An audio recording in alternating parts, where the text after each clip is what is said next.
वक्त अपना हर पल एक तजुर्बा देकर जाता है। एक ऐसा तजुर्बा देकर जाता है कि जब तुम बचपन की गलियारों में गुजरते हो, जब तुमने बचपन में उस गलियारों में कदम रखा है, अपने दोस्तों के साथ जब तुम खेलने निकलते थे, तब तुम्हें कुछ ऐसे लोग भी मिलते होंगे जो लोग तुम्हें समझने की बजाय बच्चा समझकर तुम्हें डांट देते होंगे। वो भी एक तजुर्बा था। उसके बाद जब तुम थोड़ा बड़े हुए, तब भी तुम्हें कुछ ऐसे लोग मिले जो तुम्हें सही ना समझने की बजाय खुद को सही समझते हुए तुम्हें कई बार डांटा भी होगा, और उन बातों के लिए डांटा होगा, उन गलतियों के लिए डांटा होगा जो गलती तुमने कभी की भी नहीं होगी। वो भी एक तजुर्बा था।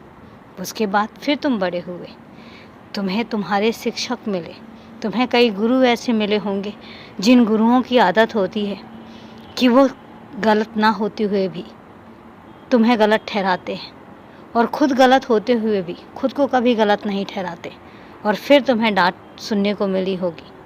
वो भी तुम्हारा एक तजुर्बा था। इसके बाद तुमने एक नौकरी हासिल की होगी। जब तुम नौकरी पर गए होगे तो तुम्हें तुम्हारे अधिकारी कुछ ऐसे मिले होंगे जिन्होंने खुद को गलत ना साबित करते हुए तुम्हें गलत साबित किया होगा। खुद की गलती होने के बावजूद भी तुम्हारे काम में गलतियां निकालकर तुम्हें डांटा होगा, तब भी तुम्हें डांट सुनने को मिली होगी, और वो भी एक तजुर्बा था। तुम्हारी ज़िंदगी में हर कदम पर, हर पल पर तुम्हें तजुर्बे मिले होंगे, और ऐसे तजुर्बे जिसमें कई बार तुम्हारी गलती ना होते हुए भी तुम्हें सुनना पड़ता होगा। कोई बात नहीं, ये तजुर्बे ज़िंदगी में बहुत कुछ सिखा कर जाते हैं। लेकिन एक बात ज़रूर याद रखना कि ज़रूरी नहीं है कि जो तुम्हारे साथ हुआ है तुम भी वैसे ही बन जाओ। तुम भी जैसे तुम्हारे बड़ों ने तुमसे बदला लिया तो तुम भी किसी और से बदला लेने लग जाओ। नहीं, इन तजुर्बों से एक चीज़ सीखी जाती है कि जैसा बर्ताव तुम्हारे साथ हुआ है, जिस तरीके का बर्ताव तुम्हारे साथ किया गया है, उस तरीके का बर्ताव तुम अपने से छोटों के साथ कभी नहीं करोगे। अगर तुम्हें तुम्हारी गलती ना होने के बावजूद भी डांट पड़ी है तो तुम्हें याद रखना होगा कि उस तरीके का बर्ताव तुम अपने छोटों के साथ ना करो।